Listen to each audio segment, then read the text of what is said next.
Okay, lesson 3.1 is going to be about graphing parabolas. Now, we have graphed parabolas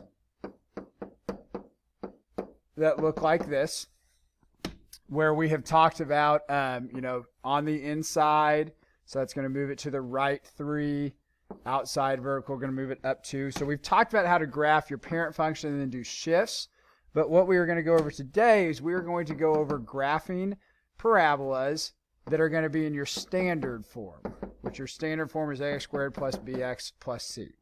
Okay, so we're going to be graphing parabolas that look like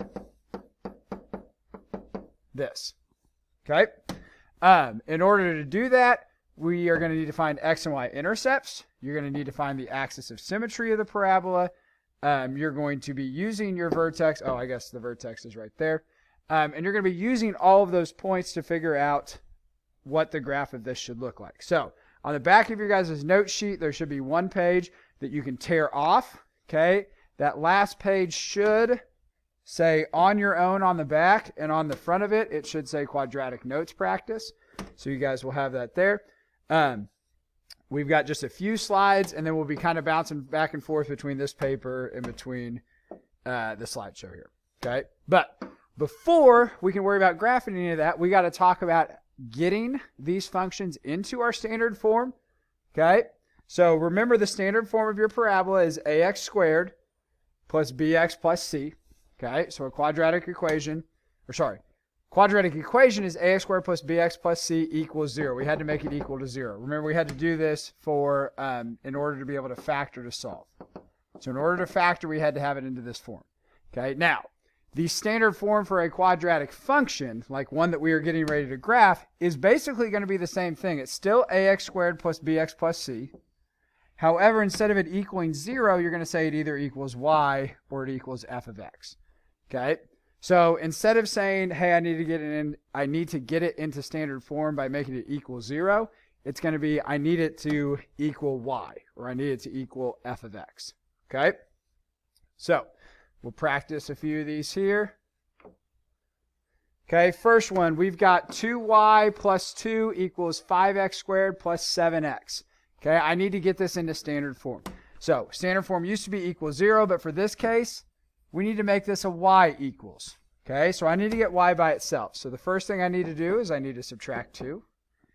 And I have to do that on both sides. That gives me a 2y equals 5x squared plus 7x minus 2. None of those are like terms, so I can't combine that 2 with any of those. Okay. And the last thing I need to do to get y by itself is I need to divide by 2, divide by 2, divide by 2, divide by 2. That gives me a y equals 5 halves x squared plus 7 halves x, and then a minus 1. So standard form, making sure that y is by itself. Okay? Another way you guys might see this written would be if it is in our form here, f of x equals negative 3 parentheses x plus 4 squared plus 5. Okay, that looks similar to what we've graphed before, where you start with your parent functions, shift it to the left 4, shift it up 5. You won't have to worry about having a negative 3 there. We start talking about those when we get to college algebra next year. Okay, so this one we've already got at y equals. Okay, it's already in its f of x equals, but remember the standard form is ax squared plus bx plus c. So we need to do some simplifying on this side of the equation. Okay, now the first thing I hope you guys see up there is that is an x plus 4 squared. Okay, which if something is squared, that means that it's getting taken times itself. I cannot do this. I cannot distribute in that 3. And the reason is we have to deal with exponents. So we have to deal with that 2 before we deal with multiplication or division. So this is going to be f of x equals negative 3 x plus 4 times x plus 4, because that's what it means to square something. And then I've got a plus 5. Okay? Now, when I do this, I want to deal with that exponent. So now I'm going to need to FOIL. X times x gives me x squared. X times 4 gives me 4x. 4 times x gives me 4x. 4 times 4 gives me 16. Okay? All of that is still in parentheses. I'm going to end up having to multiply by -3. I just don't have to yet. Okay, combine my like terms inside. I've got -3, and this becomes x squared plus 8x plus 16 plus 5. Okay, so we dealt with our exponent first. I took x plus 4 squared first, and that's our PEMDAS. Please excuse my dear Aunt Sally. Okay, exponents have to be done before we multiply. Okay, now I'm ready to distribute in my -3. -3x squared. Whoops. -3x squared. -24x.